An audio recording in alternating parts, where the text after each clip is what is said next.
نحمده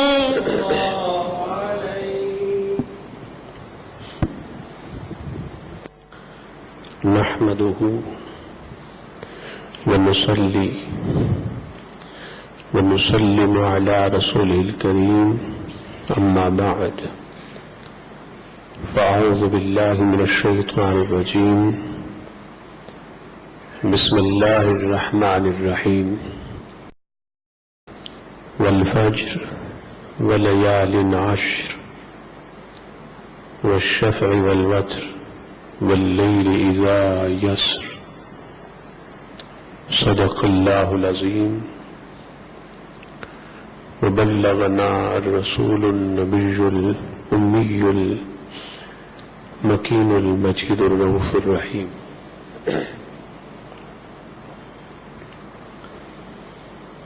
حمد و ثنا کے بعد مجھ سے قبل محبی گرامی قدر یہاں کی لوکل لینگویج میں آپ سے مخاطب تھے، اللہ پاک ان کے علم میں اور عمل میں مزید برکات اور سعادات عطا فرمائے. جیسا کہ معلوم ہے کہ بچوں کی تعلیم اور تربیت کے عنوان سے ہمارا سلسلہ وار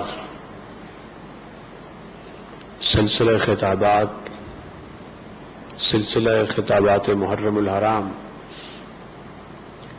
جاری ہے. ہم نے گزشتہ تمام خطابات اور دروس میں آپ کو یہ بتایا کہ قرآن جہاں کتاب ہدایت دا بک آف ہے، وہاں قرآن کتاب تعلیم دا بک آف ایجوکیشن بھی ہے. قرآن میں ہدایت اور گائیڈنس بھی ہے اور قرآن میں تعلیم اور ایجوکیشن بھی ہے. ضرورت اس بات کی ہے کہ ہم اپنے بچوں کی تربیت تعلیمی خطوط پر کریں اور ان کو قرآن کریم فرقان حمید کی تعلیم دیں. اللہ کے علیہ وسلم نے جب مکہ مکرمہ سے مدینہ منورہ کی طرف ہجرت کی تو مدینہ منورہ کی طرف مائیگریشن کے بعد آپ نے جو سب سے پہلے کام کیا وہ مسجد اور مسجد میں ایک دینی ادارہ، ایک درسگاہ، جس کو آپ اسلامک یونیورسٹی کا نام دیں، صفہ کے نام سے وہ اسٹیبلش کیا. اور وہ دینی درسگاہ حضور نے جو قائم کی تو وہ مسجد میں کی. یہ بھی ایک تربیت ہے اور تربیت کا ایک اسلوب ہے اللہ کے رسول کا. اس سے پیغام اور میسج یہ دینا مقصود ہے کہ جہاں آپ نماز کے پابند ہیں اور جہاں ایک مسلمان کو نماز کا پابند ہونا چاہیے، تو اس کے ساتھ ساتھ آپ کو دینی علم اور دینی تعلیم بھی حاصل کرنی چاہیے. جب نمازی بار بار مسجد میں آتے اور وہ صفہ کو دیکھتے تو ان کے خیال میں یہ تصور اسٹیبلش ہوتا کہ جہاں نمازیں ہیں مسجد میں وہاں مسجد میں دینی تعلیم اور دی ہے. صفہ دینی درسگاہ بھی اور صفہ جو حضور علیہ السلام کا ادارہ تھا مسجد نبوی میں وہ دینی تربیت گاہ بھی. چنانچہ اس صفہ سے بڑے بڑے محدثین، فقہا، مجتہدین، مبلغین اور مختلف زبانوں کے ماہرین پیدا ہوئے. آج جو دینی علم ہے اور دینی تعلیم ہے یہ اسی صفہ کا صدقہ ہے، اس دینی درسگاہ کا صدقہ ہے، اس دینی ادارے کا صدقہ ہے جو حضور نے مسجد نبوی میں اسٹیبلش کیا تھا. الحمدللہ آج بھی یہ سنت مختلف میں ہے اور ان میں سے ایک جامع مسجد بھی ہے. یہاں اگر ایک طرف نمازیں ہیں، نمازی ہے، تو پھر دوسری طرف دینی درسگاہ بھی ہے اور دینی تربیت گاہ بھی ہے. حضور علیہ السلام کے زمانے میں دور نبوی میں یہ دونوں الگ نہیں تھے. مسجد اور دینی درسگاہ یہ الگ نہیں تھی، بلکہ اسی مسجد میں دینی درسگاہ بھی ہوتی، دینی تربیت گاہ بھی ہوتی، اسی میں کوٹ بھی ہوتا، اسی میں خانقاہ بھی ہوتی. یہ جیسے زمانہ گزرتا گیا اور مسلمانوں کے احوال تبدیل ہوتے گئے تو پھر یہ نظام الگ ہو گئے، یہ سارے ادارے الگ ہو گئے. تو حضور علیہ السلام نے جو سب سے پہلا کام مدینہ منورہ میں کیا، مسجد نبوی اور دینی ادارے کی اور تربیتی ادارے کی تعمیر اور اس کا قیام. اور یہ میسج ہے امت کے لیے کہ ہمارے یہاں جہاں بھی مسجد ہو تو اس مسجد کے ساتھ ساتھ ایک دینی درسگاہ اور دینی تربیت گاہ بھی ہونی چاہیے، تاکہ اس دینی ادارے سے اور دینی درسگاہ سے مسلمان علمی طور پر فیضیاب ہو سکے اور حضور علیہ السلام کے علوم کا فیض ان کو نصیب ہو سکے. یہ صحابہ کے دور میں، پھر تابعین، تبع تابعین. میں آج آپ کو ابن ماجہ شریف کی، سنن ابن ماجہ کی ایک بہت خوبصورت روایت سناتا ہوں. راوی حدیث کہتے ہیں کہ نحن نقرأ القرآن، ہم قرآن پڑھتے تھے، وَنُقْرِئُهُ أَبْنَاءَنَا،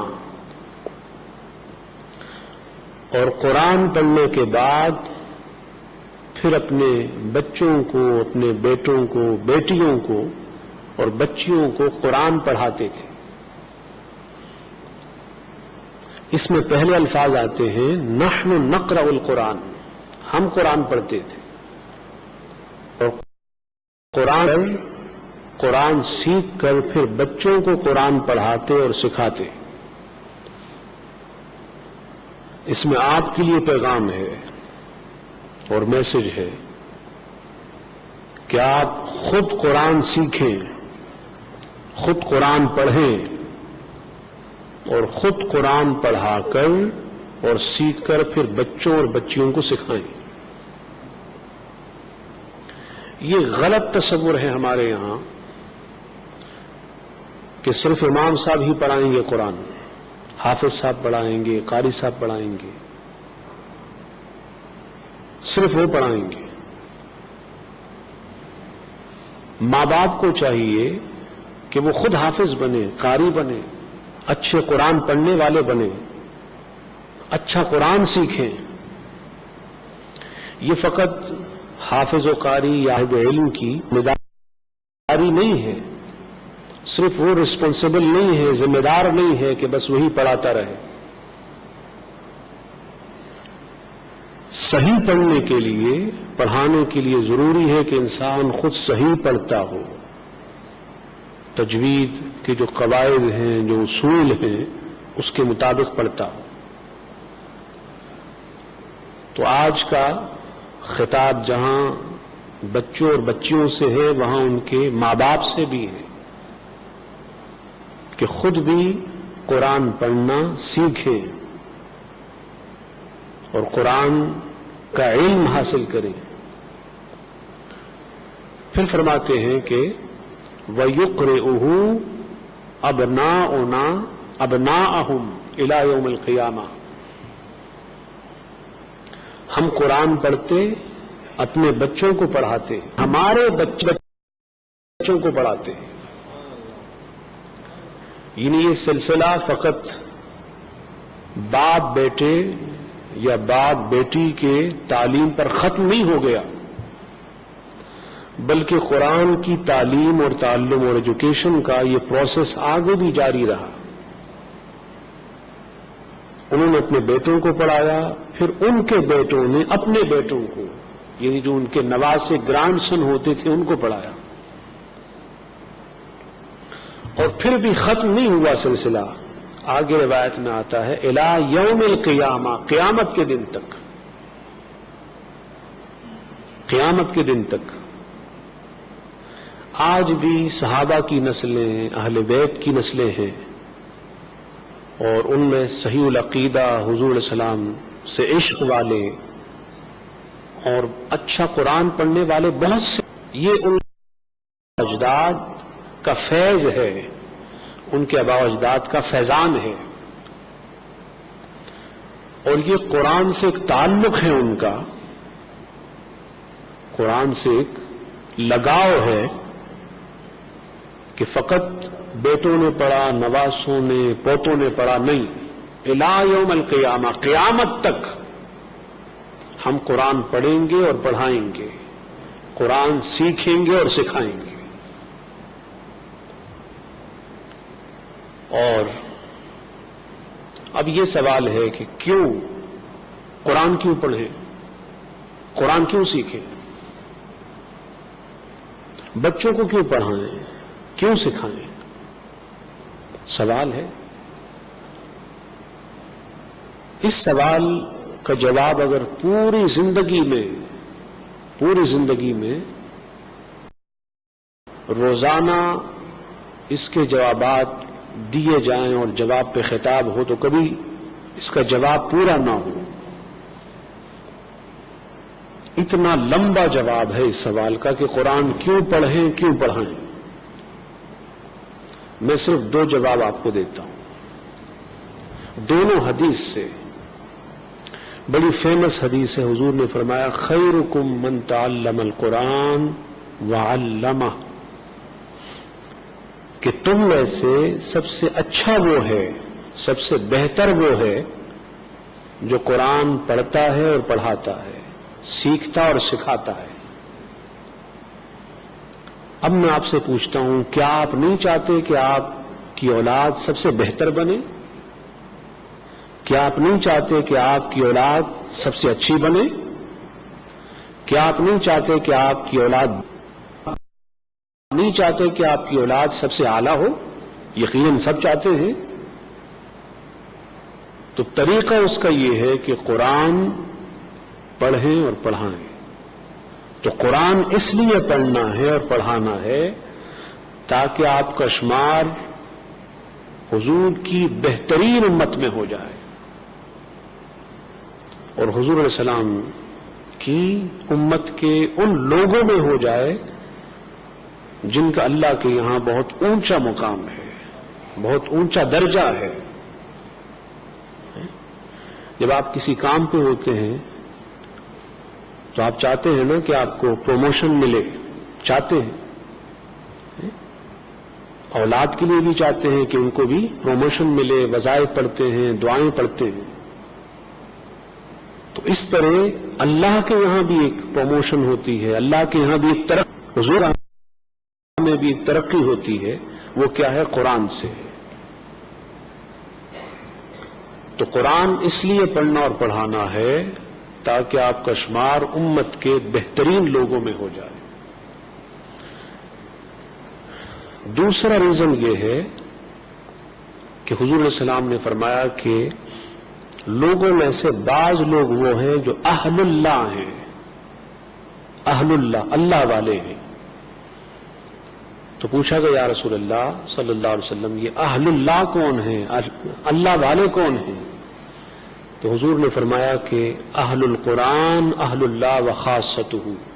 اہل قرآن یعنی قرآن پڑھنے پڑھانے والے یہ اہل اللہ ہیں، اللہ والے ہیں. تو اس کا مطلب یہ ہوا کہ جو قرآن پڑھتا اور پڑھاتا ہے تو وہ اللہ والا ہو جاتا ہے، اللہ کا دوست، محبوب. تو نہیں چاہتے کہ آپ کی اولاد اہل اللہ ہو جائے؟ بولیے، کیا آپ یہ نہیں چاہتے کہ آپ کی اولاد اولیاء اللہ ہو جائے؟ کیا آپ یہ نہیں چاہتے کہ آپ کی اولاد اللہ کی دوست اور محبوب ہو جائے؟ یقیناً چاہتے ہیں.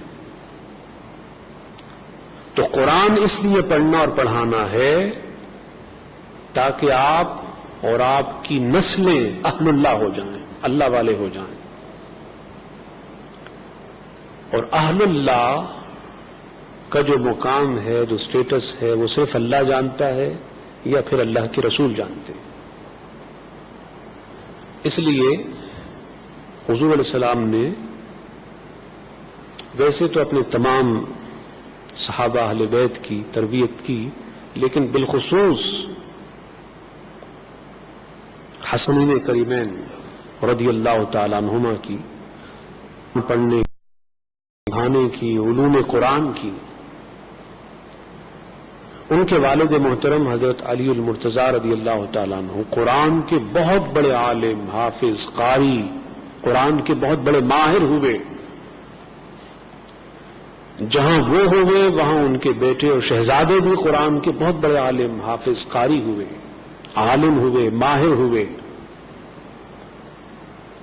اور مختلف علماء اور مفسرین آج بھی اپنی اپنی تفاسیر میں مختلف آیات کی تفاسیر کے حوالے سے امام حسن، امام حسین کی روایات لیتے ہیں، جو انہوں نے معنی بیان کیے، مطالب اور مفاہیم بیان کیے، اسے بیان کرتے ہیں. اور پوری تاریخ انسانیت میں اگر کسی نبی کے نواز سے اور شہزادے کتاب اللہ بڑے عالم ہوئے تو وہ حسنین کریمین سعیدین ہوئے. وہ تو بچے تھے، چھوٹے تھے حضور علیہ السلام کی حیات طیبہ میں اور فزیکل ٹائم میں، لیکن حضور نے اس وقت بھی ان کی تعلیمی اور دینی تربیت کا خیال رکھا. اس لیے آپ کو جہاں بھی موقع ملے، آپ بڑے ہوں یا چھوٹے ہوں، بوڑھے ہوں یا جوان ہوں، علم کے لیے عمر کی کوئی قید نہیں ہے، کوئی قید نہیں ہے. آپ کو معلوم ہے کہ روایت میں ہے اطلب العلم من المہد الی اللحد، علم سیکھو جھولے سے قبر تک. جھولے سے قبر تک کا مطلب یہ ہے کہ پوری زندگی علم سیکھنا ہے. تو آپ کسی بھی ایج کے ہوں، کسی بھی عمر کے ہوں، آپ کو قرآن کی طرف آنا ہے. اور انشاءاللہ اس منڈے کو جامع مسجد میں کلاسز شروع ہو رہی ہیں قرآن کی، بچوں کے لیے اور بچیوں کے لیے. آپ خود بھی اپنے بچوں کو لائیں اور بچیوں کو لائیں، اپنے دوستوں کو بھی یہ دعوت دیں. جتنا ہو سکے اس دعوت کو عام کریں. جامع مسجد کے دروازے سب کے لیے کھلے ہیں، سب کے لیے کھلے ہیں۔ بڑے پڑھنا چاہیں وہ آ جائیں، جوان پڑھنا چاہیں وہ آ جائیں، بچیاں آ جائیں، بچے آ جائیں۔ اس طرح اہل سنت کے وہ تمام ادارے جہاں قرآن کی تعلیم ہو رہی ہے، درس و تدریس کا انتظام ہے، دین و علوم کا انتظام ہے، وہاں جایا کریں۔ مقصد قرآن اور قرآن ہے۔ اس میسج کو جتنا عام ہو سکے اس کو عام کریں۔ اللہ کی بارگاہ میں دعا گو ہوں کہ اللہ تعالی ہمیں بھی صحابہ اور اہل بیت کی طرح قرآن کا ذوق عطا فرمائے، قرآن پڑھنے اور پڑھانے کا شوق عطا فرمائے، اور ہمارے بچوں کو، بچیوں کو، بیٹوں کو، بیٹیوں کو، اور ماؤں بہنوں کو، بزرگوں کو، بھائیوں کو، دوستوں کو قرآن کریم فرقان حمید صحیح پڑھنے اور پڑھانے، سیکھنے اور سکھانے کی توفیق عطا فرمائے۔ وما علینا الا البلاغ۔